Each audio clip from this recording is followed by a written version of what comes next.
take a second to be like, oh, I gotta tweet or something that we're live, but then like I'm live, so like sitting here like a fucking idiot. But it's just dead air. Yeah, it's just the name of the game. It's a fucking old man trying to figure out this shit. Are you still? You're up in Canada, right? Yeah, I am. Yeah. Are you East Coast? Like no, I'm West Coast. Oh shit. Okay, you're out with with Tim. Yeah, I'm happy to be up in Canada. I got to be honest. You're in Vancouver, right? Yeah, I am.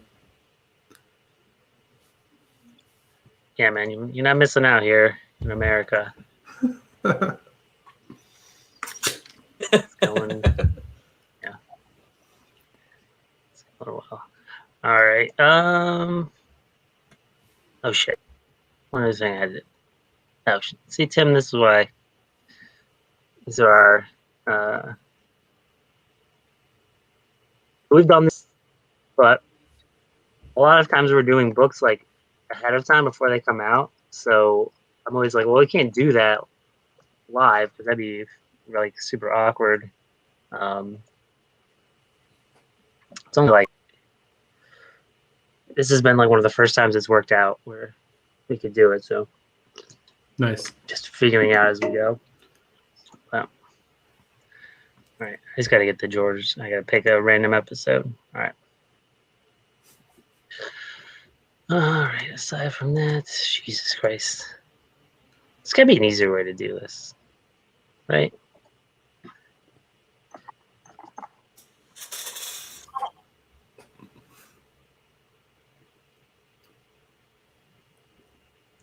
What is your day job? Me? You do, yeah. I'm full time writing comics now. Been this way for about 2 years. Oh, okay. Yeah. Oh, nice. But I was a journalist you used to do social media. That's right. Yeah.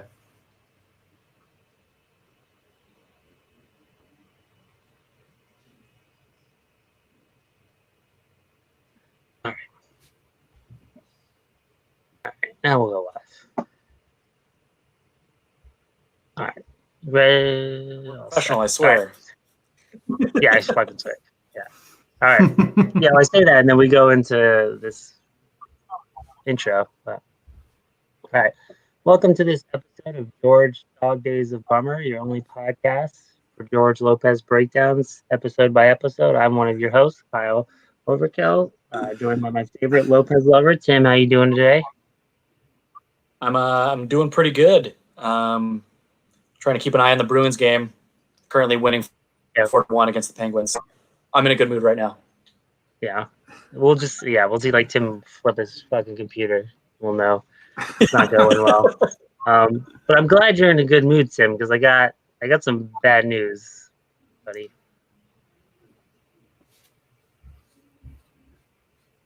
Gonna bring me down again?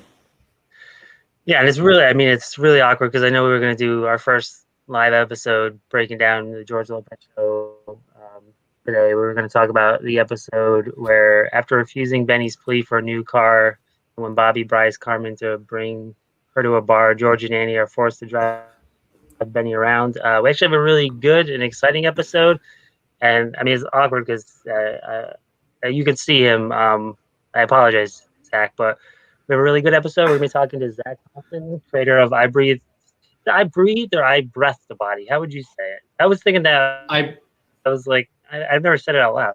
I Breathe the Body, starring George Lopez, I think is the full title. Yeah. It's a true body horror scenario.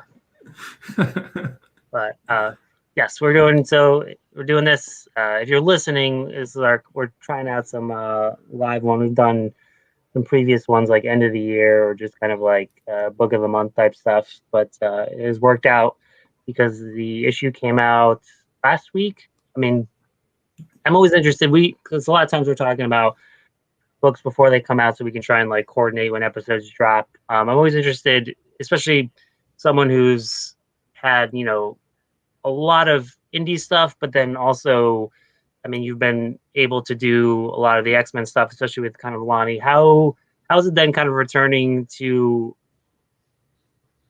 like the self? I mean, you don't really take a break from it, but like, what's a release like that where it's like kind of you just doing it and putting it out there? Especially because I mean, Aftershock is great, but like it's always like you pushing stuff a lot on your own and really getting that. Like, how are releases for you? Like doing X-Men versus like something like this where it's kind of like your baby. I mean, it's like night and day, honestly. Like with like creator-owned stuff, you're banging your own drum very much so, and you're doing it for months at a time, slowly sort of doling out information. And like doing a Marvel book is very much the opposite, where you sort of aren't allowed to give anything away, other than usually just the cover, and so you sort of are shrouded in secrecy for a real long time.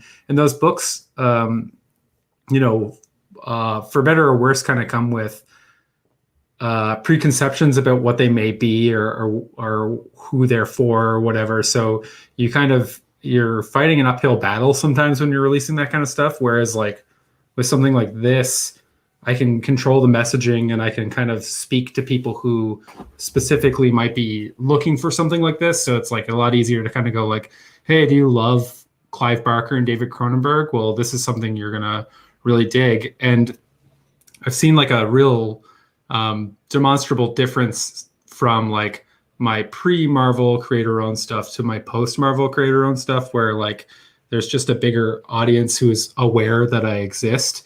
And with horror in specific, people just get so devoted to that kind of thing. So it's really easy to kind of speak to that community because I've been like part of it for about 10 years. So like it's honestly night and day, and I love creator owned for that reason. It's just so freeing, and there's so much more you just get to experience a lot more joy when your books are successful.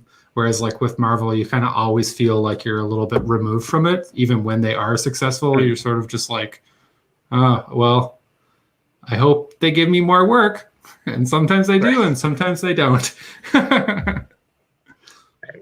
Well, especially, I mean, I imagine you said it's kind of like with the X-Men, you kind of have to pitch, you know, this is my take on X-Men, or this is my story with the Marauders or something like that, versus like, here's my take on like Cronenberg body horror meets social media. And like, there's a whole different, like, here's like a whole genre that I can sell you versus like, here's how I'm going to make X-Men or not X-Men, like Cyclops, not a dick or something versus something else.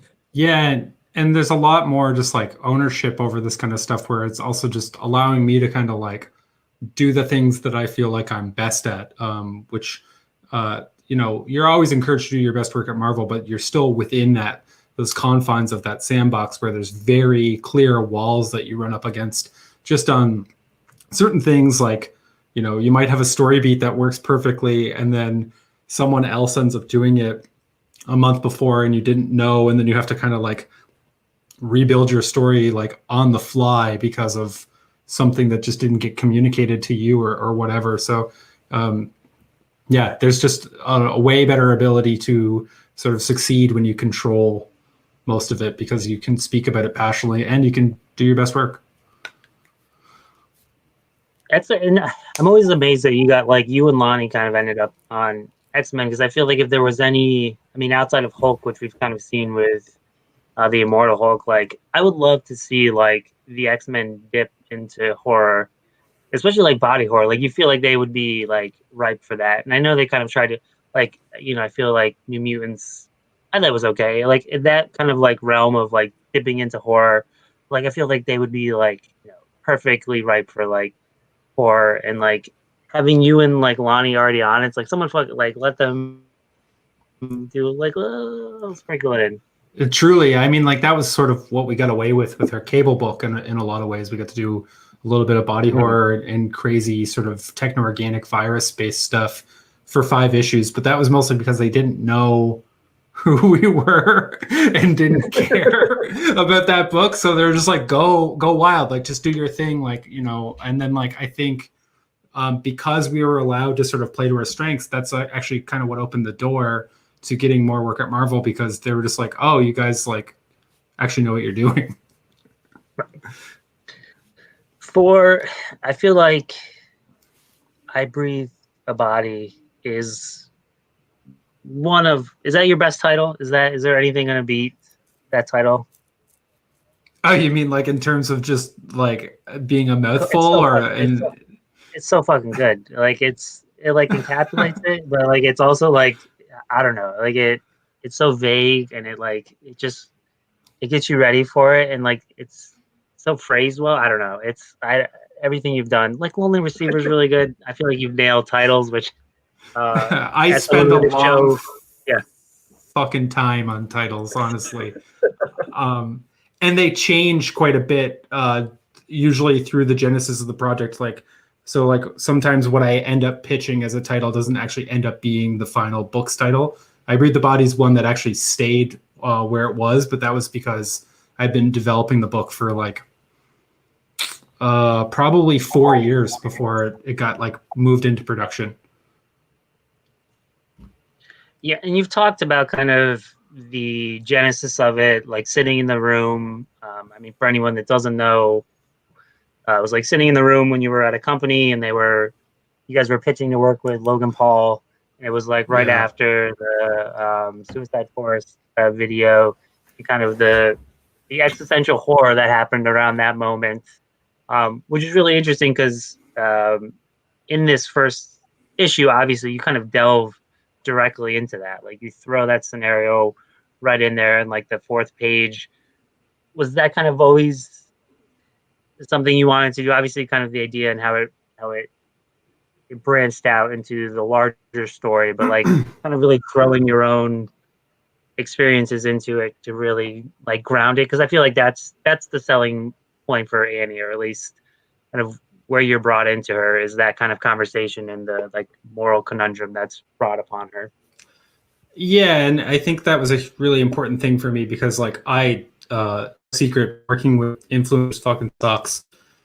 Is a nightmare. They're mostly just children who grew up on and like I'm speaking of wide platitudes, but for the most part, the people that I worked with that were like upper echelon of influencers were people who uh, didn't actually understand sort of the gravity of their relationship to their fans or what it meant to sort of have an audience, that kind of thing. So there was a lot of ignorance at play every day that I kind of felt like the only adult in the room a lot of the times, where I was like, you can't say that, or you can't do that. Like, we can't have you talking about gun violence and then like being like, but the person was right to bring a gun in there or whatever. Like, just stupid things like that would seem like common sense, but are blind spots because influencers sort of are, once they break through and they have an audience, all they get told is yes all the time. And my job was basically to tell people no and deal with these like really weird moral conundrums. So I was like,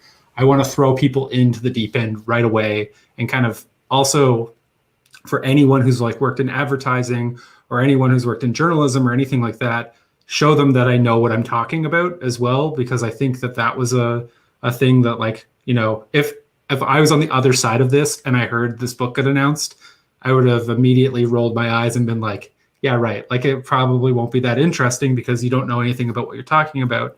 And for me, like, I really want it to be written for the 1% of people who have been in that world and understand that world. And like, I actually had to fight sometimes with Aftershock for keeping certain terminology and stuff in the book because they were like, well, let's make it more accessible. Let's kind of bring it a little bit out of this world. And I was like, no. Like, that's what grounds this. That's the anchor to this stuff, because I want people to like learn about the mechanics of how this deception works, or how you build these people into these things that deceive other people. And it's really important to me that like we don't pull our punches, so to speak. Right. And I feel like, I mean, generally in horror and or even comics, like, I mean, that's something me and Tim generally enjoy a lot, is you and even more so kind of in like the sci-fi, and you've worked a lot in that as well. Like, I would much rather have to take the time to invest, figure it out, or even if I don't generally understand it, like, okay, like you can get the general picture. I'd much rather that than kind of it peeled back and be like the lesser version of something when I'm reading it. Like, I feel like a lot of times that is something where taking readers, especially comic readers, like, you don't necessarily like, I don't have to necessarily understand everything as long as I get the feeling or know that you understand it as the writer. And like, if you're telling me you're the expert on it, so like kind of tell me the story versus like, I don't need a story told to me. I need like a story that I can read and like being told by a person. Yeah, and I think there's a lot of handholding in comics in general that I'm not a big fan of personally. Like I'm like I'll go to publishers and be like, I don't write comics for everyone. Sorry, like my comics are just not for everyone. And like I feel like that shouldn't be a controversial statement, right? Like there are audiences for certain things, and I'm aware that I write stuff for specific niche audiences. But my hope is that by doing a weird Cronenbergian fungal horror crazy shit, but tying it to like the ethics of social media, you do actually create like less of a barrier for entry to people, because they're like, oh, you know what? Like I just saw the Capitol get raided 3 weeks ago, and like I've always wondered what QAnon was or the mechanics of how something like that works. So like I'm intrigued by social media being used to propagate like the voyeurism of violence or whatever it may be. But like I think there's a conduit there for people to connect it to their own personal relationship with these things, and that's the sort of part that I feel like is broader. And then if I can pull you in and kind of show you this crazy world, hell yeah. But like, yeah, I don't know, it's just this sort of stuff is hard, but I also just really want people to like feel like they can get their I was going to say smiles and scares. So you can get your smiles from like learning, and you can get your scares from the other crazy shit. Yeah. Well, I mean, for a long time, even sci-fi as well. I was listening to what's that guy's name? Christopher Polini. He wrote that recently, the To Sleep and Sea of Stars or something. Okay, which is like a sci-fi horror type thing. And he was talking about, he wrote the Aragon series or something. But like he was talking about being kind of like pigeonholed as like a sci-fi fantasy writer, and like the idea that like that for him would essentially be fine, because sci-fi, much like horror, and I think that's why you see those two together so much, are genres that can literally tell any story they want. Like you could tell, a horror romance, you could tell a horror comedy, and like horror and like sci-fi is such a good kind of like entryway or kind of like wraparound genre to tell any distinct story. And I think you do that specifically a lot with horror, and kind of tackling not only societal issues, but kind of like deeper personal stuff, like stuff with like Lonely Receiver, but then like The Dregs, which was like, again, a social commentary and kind of like that. And you can do so in a way where you're not like overtly assaulting someone who might be like upset by that type of stuff, and you can kind of like or just like turned off on it. You can kind of lull them in, and then go like they'll can go and be like, I enjoyed this horror. Oh shit, like that kind of makes sense. I can see those two together. Even thing like The Dregs, and then kind of see what's happened recently with Reddit and GameStop, and like and kind of like the uproar of like fuck the Reddit. Like we can fucking do shit to these people, and like to be able to kind of get people into that through scaring them or bringing them to another sci-fi world is like what those genres do best, I think. Yeah, and I often joke that it's like tricking people into thinking about complex issues through like using genre as a lens rather than sort of like a limiting factor. It's like, to me, a lot of this stuff, I didn't really know what my philosophy was on it whenever I created the Dregs, but I can kind of see this through line in a lot of my work now, where it's like using metaphor to talk about things that are more complex societal issues. Usually the metaphor is something that is like grounded in something real, but elevated, like a restaurant serving homeless people. And the metaphor being that like our modern cities are literally consuming houseless folks, and really like building industries off of the backs of people who need to be housed, and prioritizing all of the wrong things. But like you don't really want to read a comic book and get into like the ethics of that kind of stuff, because then it starts to feel like you're going to like a community board meeting or whatever, even though there's one of those in the book. But like the idea being that you wrap it up in this, like, you know, you see a homeless man get ground up and turned into sausages, and then on page 5 he's served to a ritzy group of people. Like, you understand that metaphor right then and there, and then you can kind of just jump into the genre shit, and like that framing device is there. And I think that's sort of like, now that I'm looking back on it and seeing sort of the patterns after making like 5, 6, 7 series, that's sort of like the DNA of a lot of stuff. I go like, oh, I'm really pissed off about this specific thing in society, and like, I'm not going to go on Twitter and rant about it. So how do I figure out how to like wrap this up in a complex sort of, usually a visual metaphor, and then sort of like blending genres a lot. So like, you know, you could call I Breathe the Body just a straight up sci-fi book and with horror moments, and you'd be right. You could also call it a straight up horror book with sci-fi moments, and you'd be right.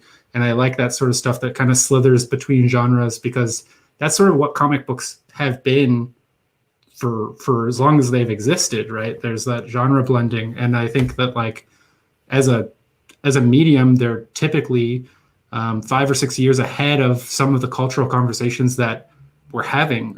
So there's a lot of stuff that you can talk about in comics before, like you could even pitch it to like a prose publisher, for example. Right. For something like I Breathe the Body, which I think like in the beginning, especially kind of how you open the issue with that visceral scene and a little more, and you've kind of teased it, or at least it's been brought up, like kind of the Cronenbergian stuff, and like I think a lot of that as the body horror, and I think a lot of your stuff you kind of play with that element, and it being something I think that works well in comics, that kind of visceral element that you can get with comics, where you will oftentimes something me and Tim talk about a lot about is you can't like control pacing and stuff like that. Like comics, you really kind of lose that because the reader can turn the page, like they can see it, they can like, so I think you play a lot with like the visuals and kind of skewing that. How do you like, what do you think is like good body horror in that sense? Like obviously like there's like kind of like, I feel like you, again, that's like a tight, like horror in itself is already like kind of a tightrope walking. I think body horror is like even like you're like tightening the rope even more, because it could either just be like gross, but then there's the ability to kind of like get that visceral reaction. Like, and I feel like you do that extremely well. I always think of that like that final issue of Lonely Receiver with like the needle in the eye and kind of like the splitting and like the tearing of skin, like to be able to kind of really, because like you can internalize that versus like just like seeing someone get their arm cut off isn't necessarily always something that sticks with you. Like how do you effectively approach that? I think a lot of it, like, so there's like 2 aspects to it. Like my general approach to horror is sort of like looking at it like a descent. So sort of like the first issue is always sort of this surface level, and as you proceed deeper, the character sort of just keeps getting more and more like wrapped up in this shit that's unavoidable, to the point like when you get to the end, you're literally sort of cornered there with them and forced to confront it. And I think that body horror specifically, when done well, kind of evokes that idea of like a virus infecting you, or something that is slowly sort of seeping into your consciousness and building in the background, festering almost. And I think that there's like, there's that body horror where it's like, oh, someone gets their hand cut off and then like they're spraying blood or whatever. And it's like, I don't even see that really personally as body horror. I see that more as just like splatter or gore or whatever, torture porn. But like I think there's something interesting about the sustained sort of degeneration of form, and how that relates to the degeneration of your mind. So like specifically, I think really good body horror does that interplay between like, I'm losing my mind, but it's partly because this thing that I've trusted to be like finite and dependable in my life is now breaking down in these ways that are unfamiliar to me. So instead of like a killer running behind you, it's like I literally can't trust my body to do the things that I have every single day for my whole life. And now that is a deeply unsettling and alien experience where I don't recognize my own form anymore. And, like, not to get too heavy, but like when I was growing up, my dad suffered a massive stroke when I was 7. And so like I spent a lot of time in the hospital with him, sort of seeing his body completely degenerated and sort of like having to learn how to walk again and talk again. And that sort of stuff, I didn't even connect to my lifelong love of body horror. And then sort of like, as I got older and kept returning to it, I was like, what the fuck is wrong with me? Like, why is that something that I can't, like, I can't scratch that itch? And I think it was really that. I think it was like living in the hospital and seeing like that kind of imagery all the time of people like working really, really hard to sort of rebuild themselves or rebuild trust in this, this essentially your flesh construct and trying to like work it back into something that you can trust again. I think is such an interesting concept, because that's something we can all share a fear in, right? Like, I would be terrified to like lose my legs. How do you rebuild your life? Like, that causes all these kind of crazy logistical questions about what happens next and how do you sort of go forward. And I don't know. I thought for sure that after I wrote like 1 or 2 body horror things, I would be like done with the theme. And what I've realized is that like, the last issue of a book or the final page is kind of an arbitrary end to a lifelong obsession. So I can continue to kind of mind these things for a really long time. And I also like, not to be too snooty, but I feel like a lot of body horror is not done well. I feel like a lot of people fuck it up. And I think there's a lot of evidence in like the work of David Cronenberg, to go back to him and study his work. There's a lot of really good rules of thumb to follow from that a lot of people don't follow, because they look at the thing and they're like, that's body horror. And it is, but if you go that big all the time, you don't have anywhere to go. And that comes back to like that descent thing of like, start small and build slowly. Right. Well, yeah, I think, especially kind of like The Thing or something like I think in our minds, we always jump to that big moment, which obviously works. That works because it was built upon throughout that movie and then pushing into it. And like, I feel like where body horror works very much. Well, it's kind of like we're talking about like the lens of horror, and something we were talking about with like last year was, I thought like the Lola Woods was a really good horror story, and it was able to kind of present a scenario and understanding that as like a white male I couldn't necessarily understand, but filtered through the lens of horror and this question of choice and like memory and all that stuff, and presenting it in that horror way. Like, I was able to at least empathize. I can always empathize, but like I was able to kind of feel it through the way of horror. And much kind of like with body horror, everyone has a body and everyone can kind of imagine what it feels like to have like your eye plucked out or something like that. And like if you can then filter that through a moment and an idea, then you can kind of like really draw people in. And I think again, that's where comics work so well, is it, like we talked about like a bunch, like, movies, you have the element of music and cutting and camera angles, and prose, you can really kind of play with people's imagination. And in comics, you're kind of like at a crossroads with those two. So to kind of be able to play upon elements that really drive people in, whether it be characters or those like horror elements, like is kind of where you have to really, I think, focus. And again, like speaking with your work, I think that's like where you, and then anytime you've been with Lonnie, like have exceeded beyond like pale.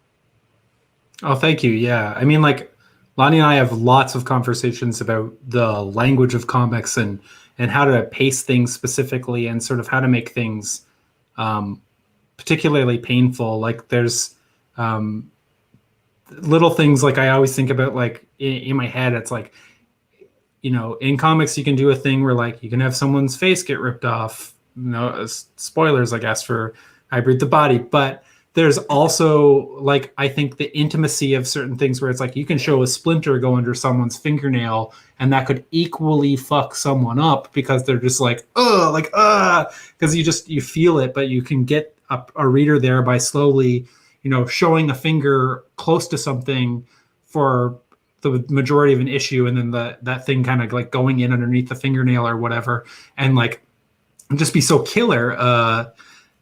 Because of the intimacy of that. And I think that that's something that you just hit, like that relatability of stuff, where you can kind of like, you can connect to it immediately. And I try a lot to think about how do you mix that reliability with unreliability, like what we're looking at here with like those meat husks. Those look fucked up for a reason. And they're weird and alien, and I love that kind of stuff about horror, is like putting these weird, like dreadful images in that, like, there's no explanation, there's no words on the page, and you're not going to get an answer to that until a couple issues later.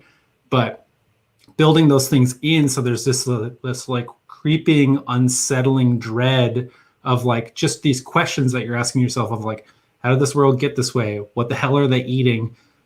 What the hell was the thing we saw on the first couple pages? That kind of stuff. I think there's a lot of tension to be derived from that too. And like in a normal book, I feel like you would spend 5 or 6 pages explaining all of that shit and then getting into the story. And I'm just so not a fan of that. I really like throwing people in and then like going like, people will be more compelled to read this going forward because they have questions about how this stuff comes together. But if I front load it, you're going to be bored by the time you get to page 6, and then you're not going to care about all these cool little things that I hid everywhere. So, but yeah, I think that's changed for me. I think that just like set dressing and like atmosphere and tone, it reminds me, I guess, more extreme side, like Mike Mignola, because he'll just put like a panel with like a gargoyle, and like it's not relevant to the story, but it's just, it helps set the mood. And so it's just kind of like this weird meat. It's just, it's more background and atmospheric than anything. Yeah, and tone is so important in horror, is establishing the right tone of like just creating this unsettling undercurrent that continues to get a little bit more unsettling with each subsequent issue, to the point where like, and like I saw that in real time with Lonely Receiver, where like people continued as issues came out, they were like, oh my God, what the fuck is going on here? And I'm just sitting there like waiting because I knew what the last 2 issues were. And I was like, if you guys thought that was crazy, like I was just, Jen and I were both just so excited because we had so many conversations about like keeping the first 3 issues as like relatively grounded, and then sort of like ripping the rug out from under people as you got deeper into the world, and rewarding those who stayed with the book for that long as well, because comics is this way of like, well, I read the first 2 but I didn't feel super compelled to keep going. And so like if you strike that tone properly, I think you can really kind of create this like weird strange embrace with people where they're like I don't even know why I'm reading this book, but I just need to know where it's going. And like that's my favorite. Right. And when I think of like, that's like a huge criticism a lot of time about horror, or like, I mean, like obviously like kind of the joke with Stephen King is like he doesn't always land endings. And a lot of times I think like when he doesn't, it's because he's front loading it. And obviously like if you have a 900-page book, like there's only so much like tension you can draw out of that, but like that's kind of like key. And like I can think of so many times where I'm like halfway through a novel and I'm like, this is already like the peak has already happened. Like I don't know, either it's going to get really good, which I doubt it, or it's just kind of like going to peter out. And like it's still an okay experience, but like trying to think of something recent like The Fisherman or something like that, where like it kind of peaks at the end, and that's what I want. Like I want the final page or the final like 10 pages to be like the climax in the experience. Whereas like, if you show me the monster right away, that's cool, but there's got to be something else to it. If not, then like I'm just like kind of like forcing myself along. And I think a lot of times like that's kind of where horror stumbles. Anything, like you could like any plot wise or comedy, but like especially horror where it's all about building the tension and building that up. And like, if you kind of break it at some point, you're not able to come back from it. Like, you've really lost a lot of people. And I think that's where the like endings are a lot of times ruined.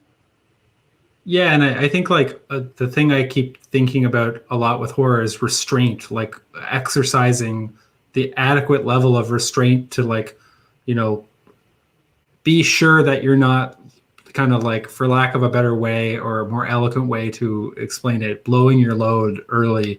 And that like you really want people to sort of feel like they're like, where is this going, how is this going to resolve, and then like, you know, in the last 10 minutes, 10 pages, or last chapter or whatever it may be, there's this like sustained sort of relief where you're like, oh my god, that's what it all is. But it's also super overwhelming because there's just so much sort of coming to a crescendo all at the same time. Like I think about the end of Robert Eggers' Witch, where like the final shot of that is like burnt into my mind because there is all this dread and there's this sustained suspense about what the hell's going on.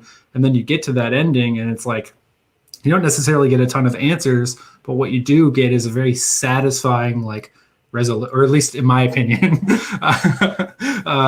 resolution to what that was building towards. And it's like, I would have liked for it to go even further personally, but I still love that final image. And I think that that's equally powerful, as making sure that your book ends on an image that is memorable and also evokes the sort of like, it feels like it's earned that sustained suspense. And like, I spent a really long time with I Breathe the Body going like, I knew kind of what the last 5 pages were.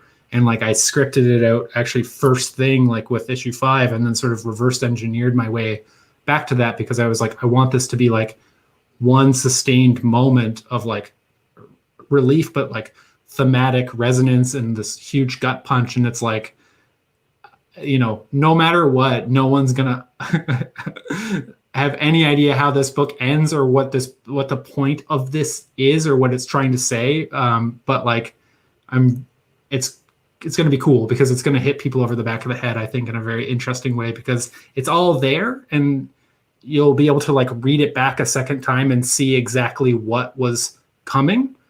But we've gone out of our way to make sure it's pretty hard to do it at least your first time through. Right. And I think like kind of with that, or even like kind of the witch analogy, like the end of that movie, you get a resolution to at least the story, like the story that's told in that movie. Like, you may not find out like the history of the witch. You may not find out like what, like, and obviously like those questions, like I would like, you know, 4 movies about explaining like this whole backstory of all this stuff, and that'd be interesting. But like, as long as you get the resolution of the story you're trying to tell, like ultimately that's what, and like I like at the end of something having questions. Like it's okay, because then again, like I can play with that in my own head and I can do that. But again, I got a resolution to the story. And again, I think that's something you guys have done really well. You specifically, I think of, again, I think Lonely Receiver is something where it had a resolution to the story, and there was more about that world, and that's that larger thing. But like, at least that like was a contained thing, and you got your questions answered in that sense. But there was still like a bigger philosophical lesson, stuff like that. One thing I think tackling with horror as well, and this is like stuff you've done and other stuff, but specifically in this is the kind of tech end of things. And that's been like kind of a new thing with horror, is like, I think people like, you know, how am I going to tackle this now that I have everyone a cell phone and everyone just like loses service and all that stuff. But like, there's people who are actively kind of merging that in there. And like, I mean, the rote answer is like, you know, Black Mirror or something like that. But like, kind of tackling that for you, like, how was that? I think because you've done a lot with it, and I think again, kind of living in that world previously in your work, but also kind of just the nature of writing comics nowadays and the nature we're living in, like we're just kind of forced into that. Has that been easy for you to kind of just kind of adapt the horror to that, less like it being a part of the horror, but more the horror coming from the idea of the technology and the world we live in, and specifically with like I Breathe the Body, kind of how the internet is this organism and how it's affecting that kind of larger story there. Yeah, I mean, like, to be perfectly honest, for probably the first like 6 or 7 years that I wrote, I went out of my way to not have technology and stuff because I used to fucking hate, you watching a slasher and someone's like, I don't have cell reception. What am I gonna do? And you're like, what? Like, it doesn't just magically happen when it needs it to happen.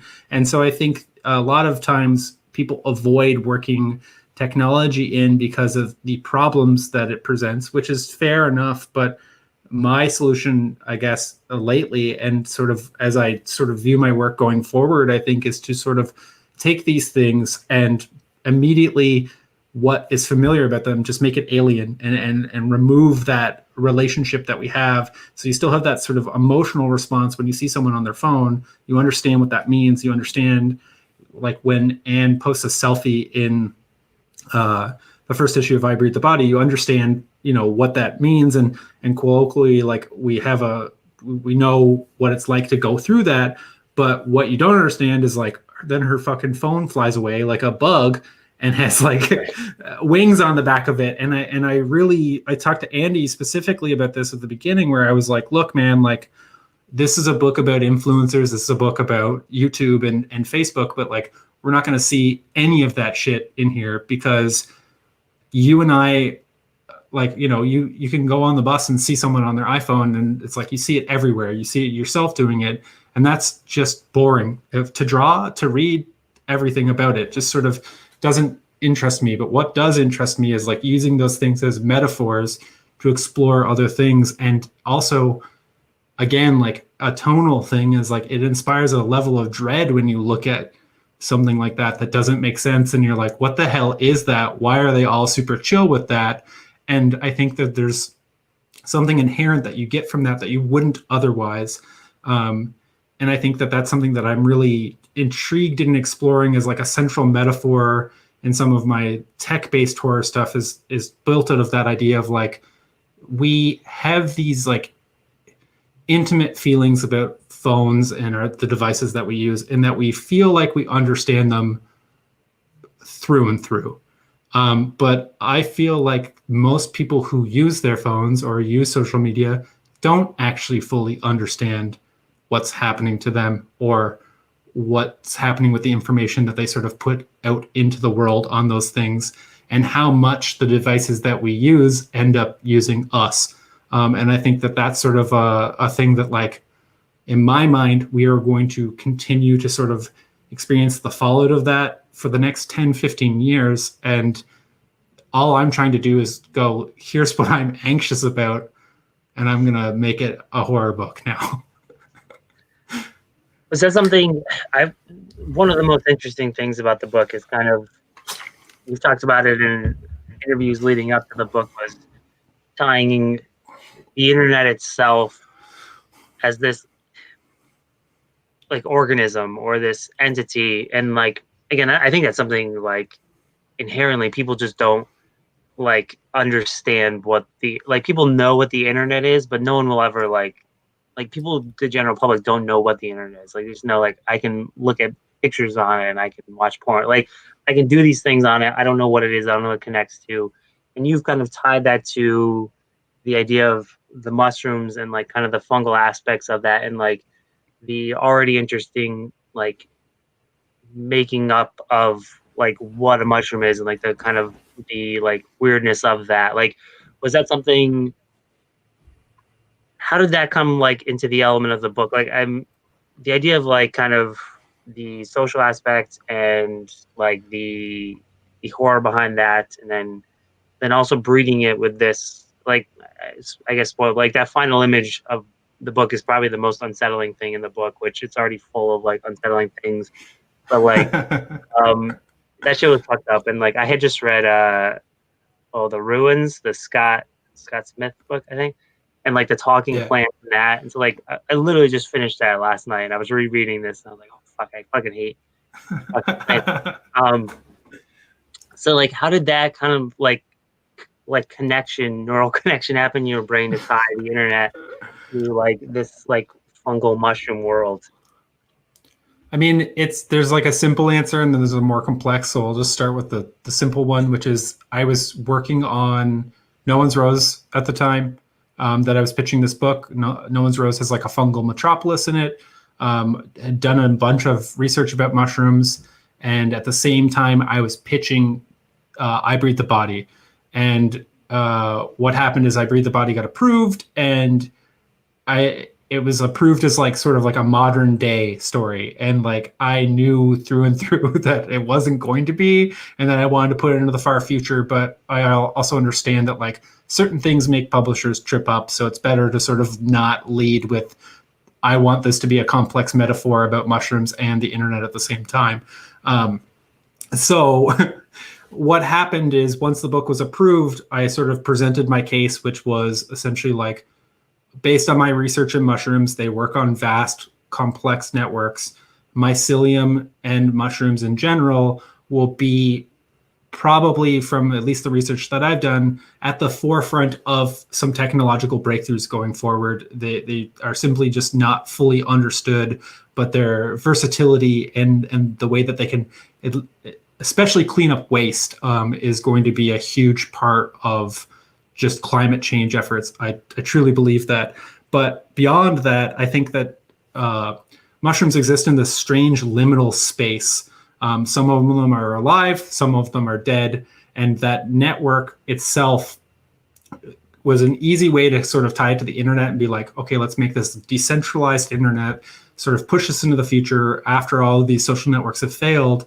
But then as we get deeper into the book, we also see that like some of the characters find themselves within this liminal space where they don't quite understand who they're presenting themselves as and who they actually are. And you see a little bit of that in the first issue, but I really wanted to get into how does the internet sort of make us kind of diverge internally. That's something that I've been feeling a lot lately as my sort of social media facing personality has been growing from releasing books and that kind of stuff.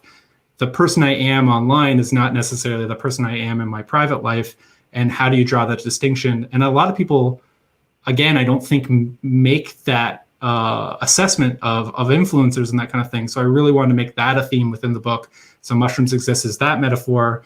But then on top of it, I just really wanted to show people something that is familiar and then teach them how strange it is. Because I feel like, as you said, the internet is familiar to us, but as you dig deeper, it's a very strange thing. It works in very strange ways, and it guides our behavior in very strange ways. And we want to think of it as this like altruistic, objective thing, but there's a lot of people with a lot of money manipulating how information moves, as we saw with like the Wall Street bet shit that's going on this week. If you understand it and you understand how things work, you can mobilize, you can change things, you can quote unquote like rewrite the rules of reality. And I think that was something that like I was really intrigued in, and also felt like no one was really talking about, especially in comics. So I was like, yoink.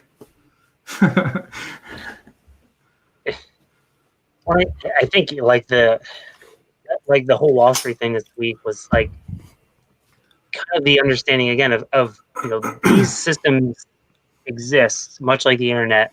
Like the whole idea of what is it, short trading, like it's just a fucking like high concept thing that like people have used to ostensibly like make money and fuck other people.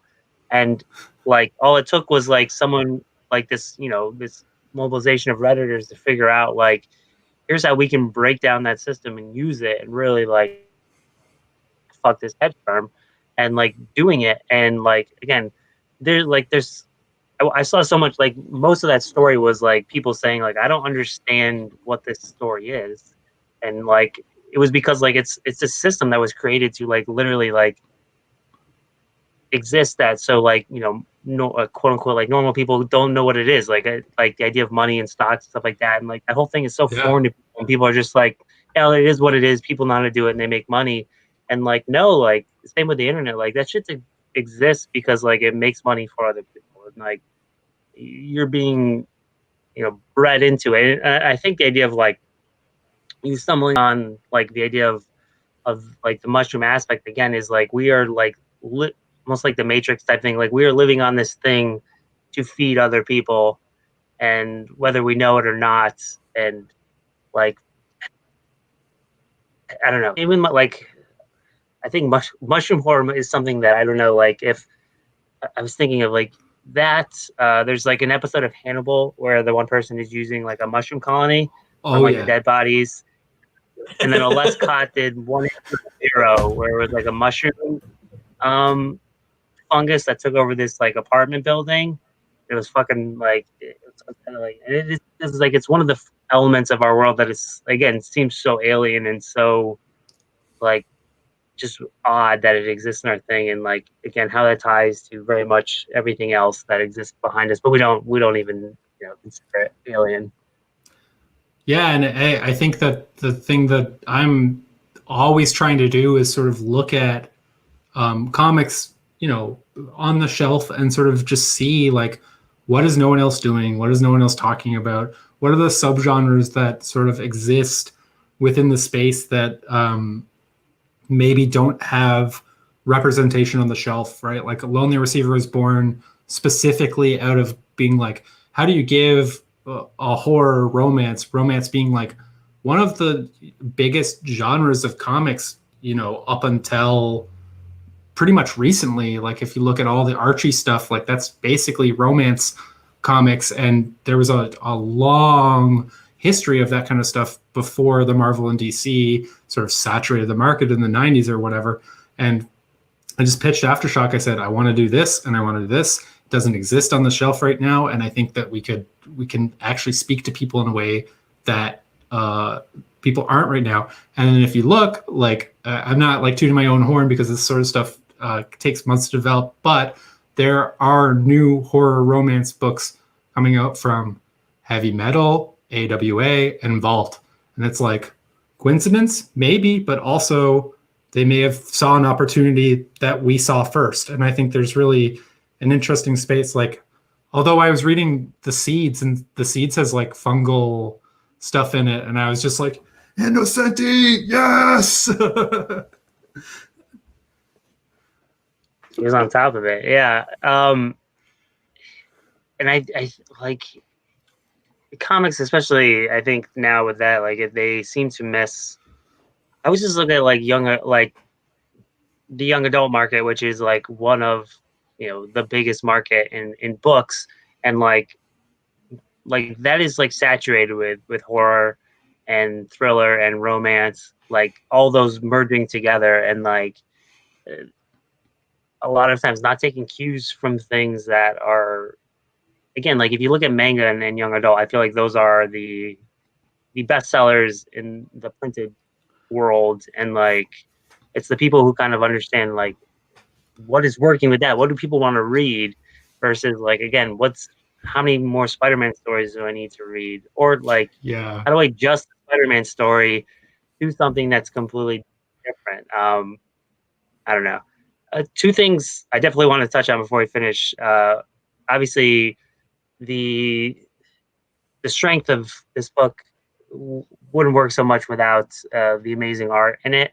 And Andy McDonald is fucking insane, and Triana's coloring, and then Hassan is who he is. I think at this point, like, dude, I like, fuck that guy. He's so fucking good. But how does that, and even working with Jen on like Lonely Receiver, like being able to kind of translate those almost like high concept images of what you want to work, like how does that relationship work with the art team to really kind of get that? Again, that's kind of like really what is creating that visceral moment for people. Like what is the like thought process relationship to kind of get that onto the page? Well, I mean, one being I'm a fucking crazy person. So like I do a lot of world building and a lot of like early documentation. So like normally like when I bring a team on, I'll send them like a world building document that's like, here's the year the book takes place.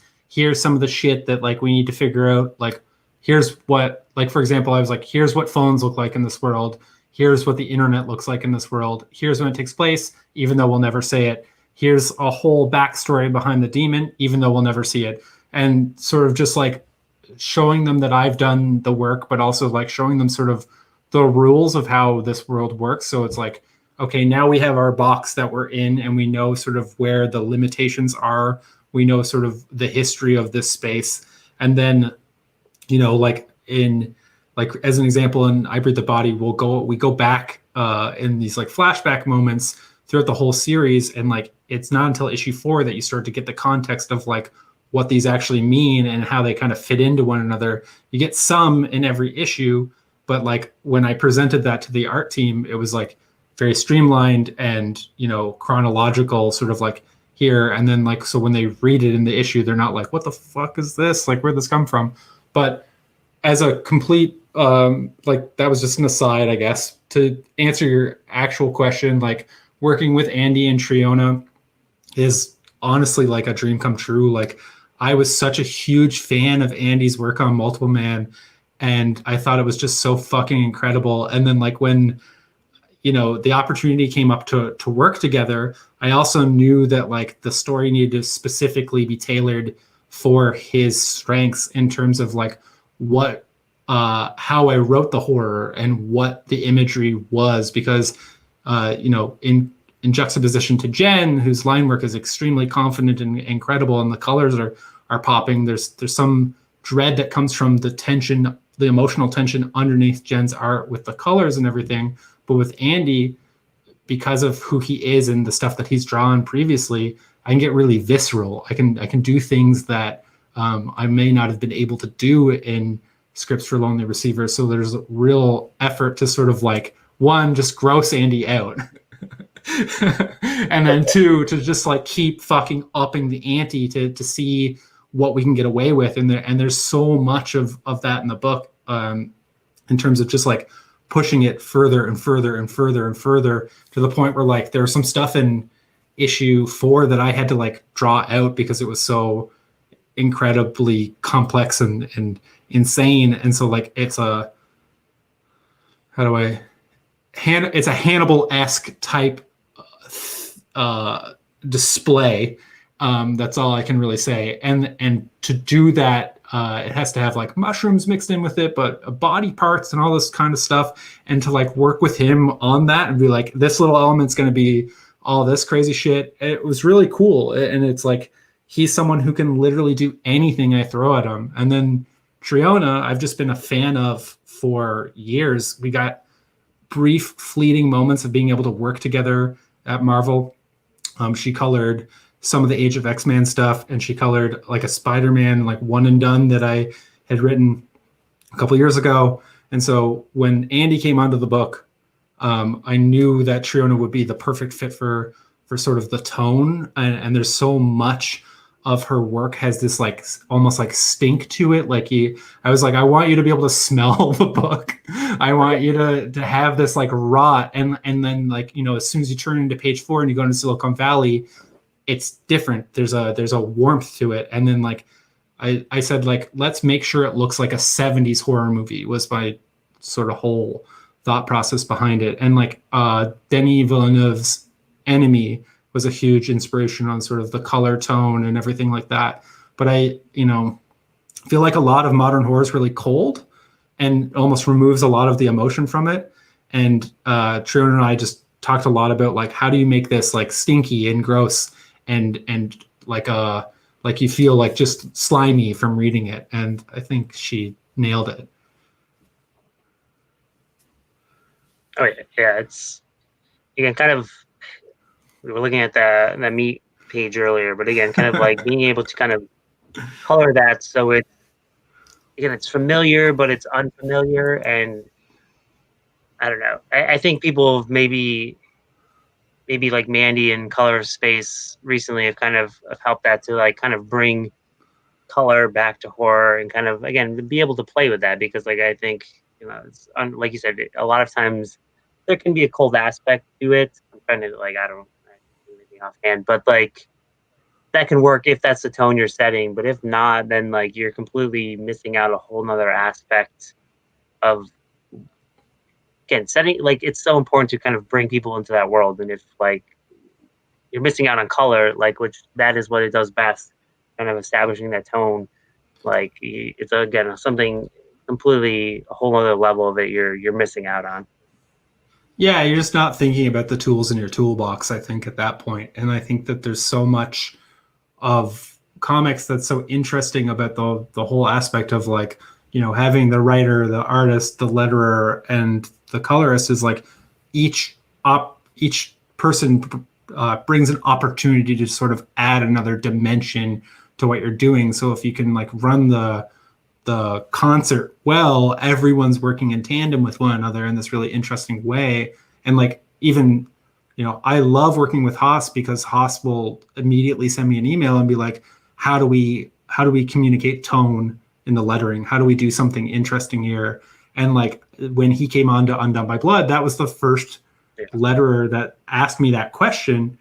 And it kind of blew my mind. I was like, what do you mean? Like we can have different styles of lettering for shit. And then like that, now I'm like a problem collaborator for him because I'm always just like, let's do this, let's do that. And there's even like the highlighted words in I Breathe the Body. Like it's confused a lot of people. There's not a whole lot of like meaning behind it other than like it's set in a corporate world. So the highlighting felt like it was a good way in lieu of bolding.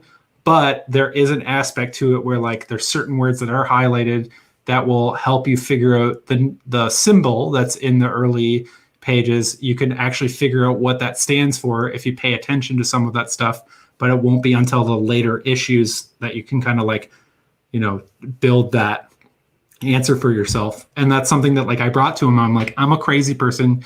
It's okay if you say no. And he was like, fuck yeah, let's do it. And like, that symbol that's in that issue is something that I drew in marker and then he scanned and cleaned it up. And it's like, yeah. So I lettered one bubble. Yeah, you don't even need them. I saw, maybe it was last week, he posted, he was lettering people talking in the rain. And that's from, he had the rain. Is it? Oh, Jesus Christ! I was like, he's fucking ruining it for everybody else. Like, he is so. I did an interview with him for Multiversity, and like, I've only been like nervous to do like 3 interviews in my life, and one was him because like I don't know what the fuck I'm gonna ask this guy about comic books. Like, I feel like he knows more than anyone needs to know about at least the complexity of. Again, like, who thought? I mean, obviously a lot of letters, but like I think he's taken it to a level or like it's literally becoming like an art form in the way he's approaching it, and it's fucking insane. And it's so cool to see kind of like that development of what he's been able to do with books. Yeah, it's the opposite of the conventional thinking, right? Where it's like lettering should be good lettering is invisible, and it's like, or good lettering adds to the tone of the narrative and adapts to the scene in interesting ways. And it's like working with him is completely reworked my interpretation of lettering. And like, not everyone's favorite thing to get like low notes on lettering being like, can we get crazier with it? Like, can we do this? Can we do that? And it's like, he broke me. I'm never going to be the same again. So either we work together until we're dead or I make everyone else's lives hell. Right. Yeah. If the lettering is like the good not seen, like that's just saying like, you want an aspect of your book to be average because like that is like, it's there. I don't need to, it's not bad, but it's not great. Like that's literally what you're saying by that kind of phrasing. One of the like the last thing I think is very important because again, someone who's worked with Marvel, continually coming back to kind of Aftershock and them being really like. I feel like with them involved, and you've done both like heavy hitters in the world of horror comics. Like, what is it with kind of Aftershock? What has that relationship been like, and why is that something you kind of continually return to with publisher? And again, at this point, someone who's been published and doing fairly big X-Men titles at Marvel. Like, why is that kind of like the publisher that's been like a really good place for you to put out your kind of, you know, distinct stories where it's just you kind of writing with a team? I mean, like, the shortest answer is that they just empower me to be me. I think is the easiest way to explain it. Is that like I feel like sometimes when I pitch things to publishers, I specifically don't want to do things like other books that are on the shelf. I specifically don't technically really want to do things with broad appeal, so to speak. Like I feel like good comics are made for small audiences and in mind, and like if they break out of that small audience, great, cool, but they should be specifically sort of tailored to a certain type of reader. And so like when I bring that sort of stuff elsewhere, sometimes it causes a lot of like ruffle a lot of feathers, or like you get down into like details that don't specifically really matter. Like I pitched something recently and they said, oh, well, the title of this could potentially be misconstrued with this book that we released like 5 years ago. And I was like, I promise you, by the time this comes out, like no one's going to give a shit about that book from 5 years ago. Like, let's just, it's not a big book, right? It's like, and this also won't be a big book. So they won't be competing for space with one another. But they felt passionately that it needed to change. And then that led to, well, now the title doesn't make sense in reference to this thing in specific. So we need to change this. And it just created this like snowball of like, at a certain point, I was like, oh, this is them just kind of corralling me into changing a story into something that they feel like will have a broader or a bigger appeal. And that's not a problem for certain things. And we need art that sort of fills all of these roles. But with Aftershock in particular, I bring them things and I say, this is crazy and this is what I want to do. And they empower me to do it. I think that like, like Lonely Receiver, spoilers for people who haven't read the whole series, but like the fourth issue is like a 20-page orgy. And like, I pitched that to them and I was like, I want to do like a 20-page orgy scene. And I said like, and it ends with like a extraterrestrial entity entering the orgy. And then the last issue is like, our main character is going to fuck that entity. And they were like, okay. Like, and I was like, okay then. All right, great. And like, I think that was, to me, was really important because it was like, hey, we don't specifically know how you're going to pull this off, but you are passionate about it and you believe in it. And so like, we'll help you and empower you to do that weird thing.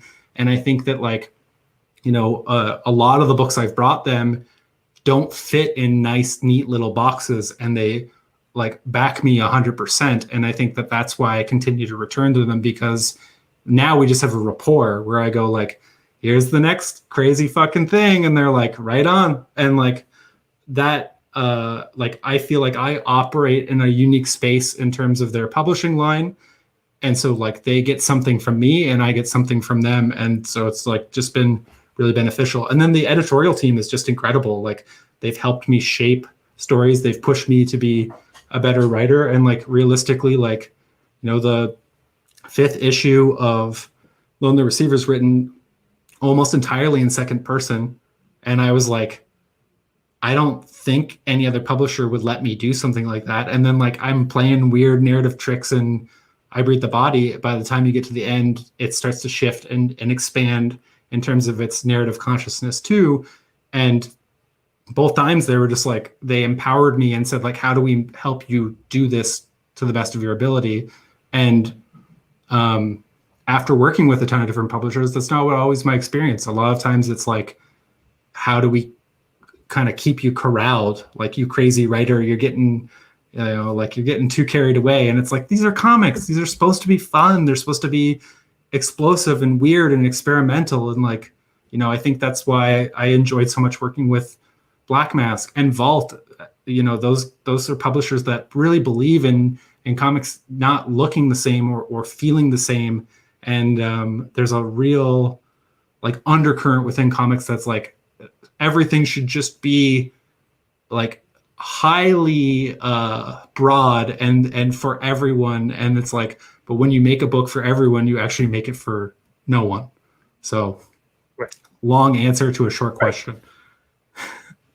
Yeah, I say like going to another publisher and saying like, we have this story that takes place current day, well, in the 70s, but also the second half of the story is in a novel. The characters read like Yeah. okay, but it turns out it's like one of the best books of the fucking year because like again, it's you tailor it to people who are gonna like just eat it up and love it, and like other people might stumble into it. It's comics. You go into a shop, it's a cool cover, and pick it up. But like again, if you tell those stories, I think even like it's so weird because you have the kind of I don't want to say mediocre like, but then like Marvel will give the reins to Hickman, who is like the most like alienating writer in the world, but it's the best fucking stuff. And like he's literally someone who like writes comic who is like actively like trolling comics like when he was on social media.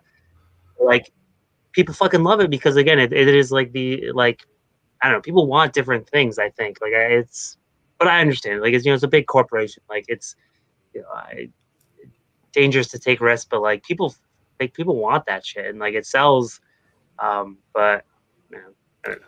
Yeah, and I mean, like the other side of it is that like a lot of the big movies and stuff that we consume are relatively safe. They operate by a certain formula at this point, and like so when you can take risks and when you can say trust me to take a risk, like Hickman's someone who he landed Secret Wars for them, and like and landed I mean like he pulled off probably one of the biggest sort of crossover books the publisher's ever done, and it's a good fucking story. It reads well. It reads well as a single thing, but also as a culmination of his whole body of work. And so when Hickman comes in and says, "I'm going to do something fucking crazy with the X-Men," you'd be wise to just get out of the way. And luckily they have. And like, but if you look at that line, it operates very differently than the rest of Marvel. There are some exceptions, but for the most part, it's this like little anomaly that exists in its own sort of like pocket universe that the rest of the publisher hasn't necessarily taken those lessons to heart. And I think that if you look inward, you'd see that that's what people are responding to. And like even Future State, right? Like of what I've read, it's very interesting and it's very risky. And by taking those risks, it inherently shows me something that I haven't seen before. And like, that excites me as a reader, especially someone who goes into the shop every Wednesday. And I think that like with creator-owned books, if you're not taking risks, how the hell are you going to stand out? How the hell are you going to exist on the shelf next to like, I can go up toe to toe against BKV, but I'm going down, So it's like, I got to give people some fucking crazy thing that they can't get from BKV. And that's just how my brain works, I guess.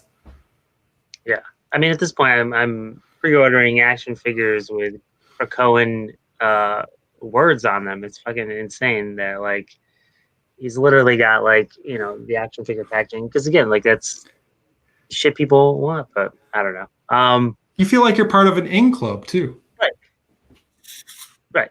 I mean, I don't know what it means. I haven't read any of it because like I want it all at once.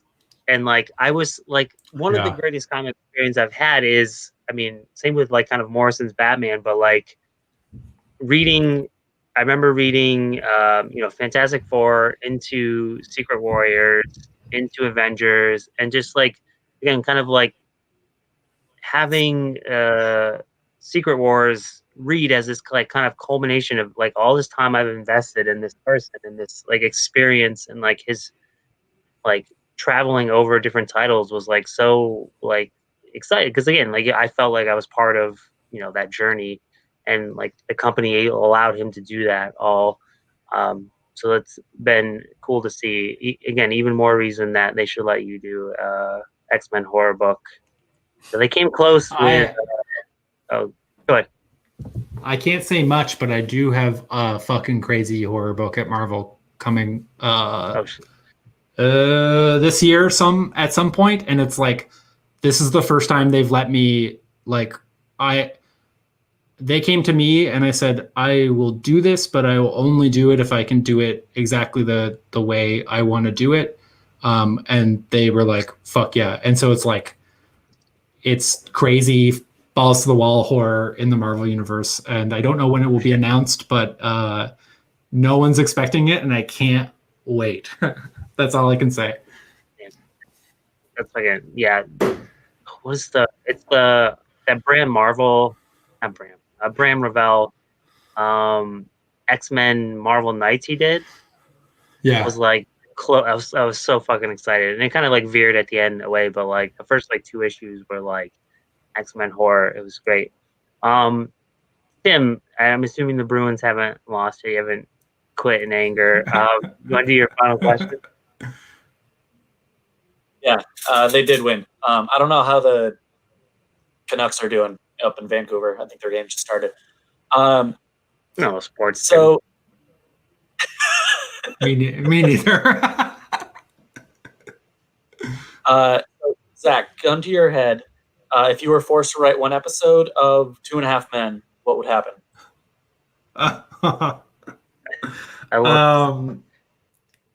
Let's see. I think I would. I don't know it that well, but let's just riff for a second and pretend that I'll use the actors' names, even though I don't know the other guy's name. There's Charlie Sheen, and then there's who's the other guy? Ducky. John Cryer? Yeah. Okay.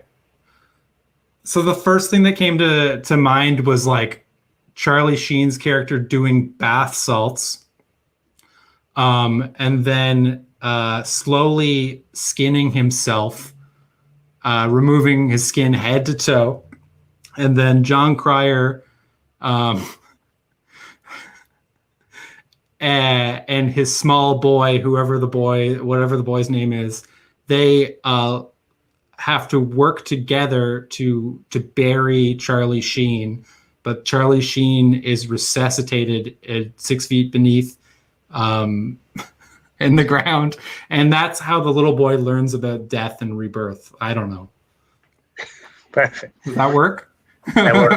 I was gonna say you could do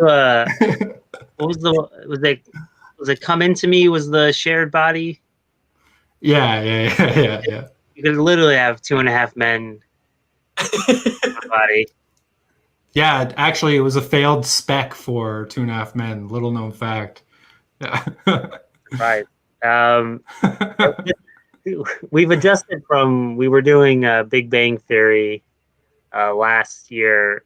We switched to that, but then I realized I know even like less about 2.5 Men. I know there's Charlie Sheen and there's the Ducky character, and then there was a fat kid and a sassy fat nanny, I think, or I don't know what she was, but the kid got like hot, didn't he? Like he became like he like had like a growth spurt. Maybe hot is the wrong word, but like he became like attractive at a certain point. Yeah, that's what he does to you. That's the problem with kids. Yeah. Fuck. Yeah. You either start like as a fat kid and become attractive, or attractive kid and become a fat adult. The Haley Joel Osment. Yeah, exactly. Okay. Yeah, talk of body horror. What's the thing? Anyone wants to contact you or yell at you about X-Men, how can they best do that? Yeah, you can find me on Twitter and on Instagram at Zac B.E. Thompson. That's ZACBETHOMPSON. I also have a newsletter called The Voice in Your Head Is Mine. Sign up link on both Twitter and Instagram. That goes out usually every Tuesday, unless I wake up and I'm feeling lazy, and that's every second Tuesday. Tim, I meant to ask, were you in Razor Blades or no? Was that this one? I was in issue 2. 2, okay. Yeah. Man, I'm so fucking excited for 3. Yeah. Tim, where can we find you? Right over at You can find me watching the Bruins at my house. I write it, and I'm on Twitter and Instagram at Tim Madera. Yeah, and then as always with comic book podcasts, you know where we are because you don't stumble on them. But I will mention just because I think it's the easiest thing to get out. If you go to anchor.fm/pages and panels, I guess that's like a good hub for finding all the places you can listen to us or whatever. Or if you're listening to this, we're testing out YouTube, so you can go there. I don't know what it is. We should probably have checked that. And then I think, yeah, if you're listening to this, the first episode of another show I'm doing, Is It Too Bad, is out. Be out every Wednesday or so. Me and my childhood best friend are going through every song from the discography of Nickelback, and trying to figure out if they are the worst band in the world. So Shit. pretty hard. I know they. I mean, you're Canadian, so like it's like built into you. He's probably a big Can fan. confirm worst band in the world. Yeah. Well, Yeah, I was icon. very before I started the project, I was like, how many albums could they have? Apparently, it's 9, and even more so, they have an EP, which we like recorded the first episode, which was like our like brief knowledge of what Nickelback is. We were getting like ready to like talk about the first album, and I discovered they had an EP, so I had to listen to like Nickelback from like '95. I mean, have to. I don't fucking know what I'm doing. Oh, Yeah, it's not good, but you can do that. I think it's on. I don't know. It's on my Twitter at Kyle Overkill, whatever. But more importantly, is picking up. I Breathe the Body.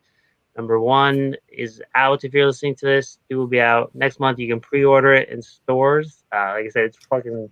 I mean, at this point, if you're sleeping on anything Zach is doing, that's a mistake because it's fucking great. thank you. Yeah, between him and Lonnie, and I know I feel bad, obviously, keeping kind of mentioning that all the time. Obviously, like you guys both do your own stuff, but the two of you both together, and then because there don't be better comics.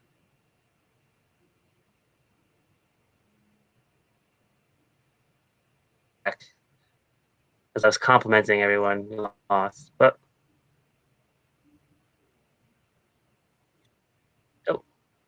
Tim, you back? I think I'm back. Yeah, Nope. it's just getting a little Okay. laggy, but yeah. Well, thank you. All right, yeah. All the As same. I was complimenting everyone, yeah, no problem. But, yes, thanks so much, and that's this episode. And Tim, I promise. I know we're going on a year and a half or so, or however long, but we will cover George Lopez one of these days. I promise. All right, I'll end the broadcast.